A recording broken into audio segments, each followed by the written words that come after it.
Isaac Clarke is back to put a stop to the necromorphs in Dead Space 3, but this time he's not alone and neither are you. But does the addition of Carp detract from what made Dead Space such a thrilling survival horror space adventure? Short answer, no. Come on, what's the worst that can happen?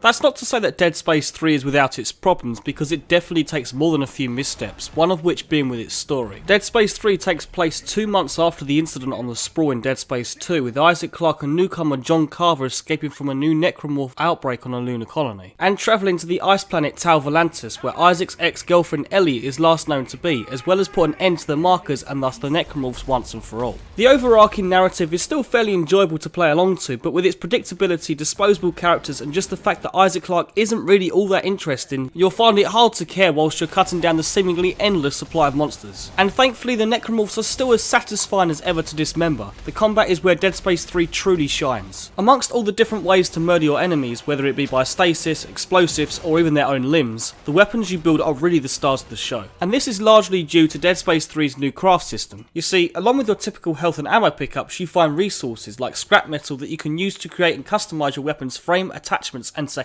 fire. So rather than just having a standard plasma cutter or pulse rifle, you can now have a submachine gun with its secondary fire as a shotgun. Granted, it does take away the feeling of using tools as weapons like in the previous Dead Space games, but really you'd think that Isaac would be prepared by now this late in the series, so it kinda makes sense anyway. It does take a while to get used to creating your own weapon from scratch, but with a bit of trial and error you'll find the perfect one that fits you. Failing that, there are the preset blueprints for weapons if crafting really isn't your thing. There are also the somewhat controversial microtransactions where you can spend real money to speed up the process of upgrading. But by halfway through the game you'll have already maxed out 2 of your guns, so there's really little incentive to even use this feature. That makes sense.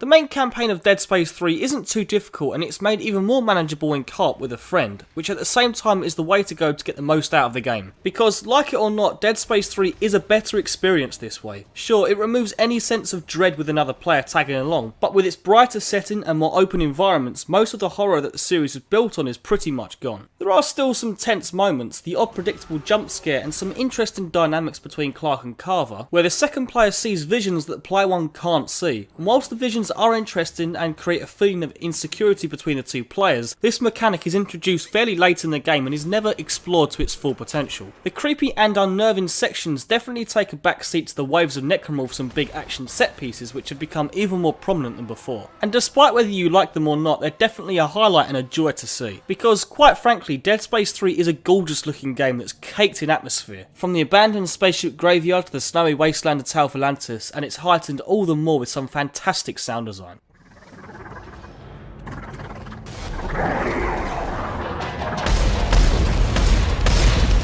Despite its bigger emphasis on action, however, Dead Space 3 does at times feel slower than its predecessors, and for the wrong reasons. The pacing just feels off, there's plenty of pointless backtracking, mundane fetch quests, and a ridiculous amount of slow moving lifts. And sometimes they're bridged together by large sections of absolutely nothing.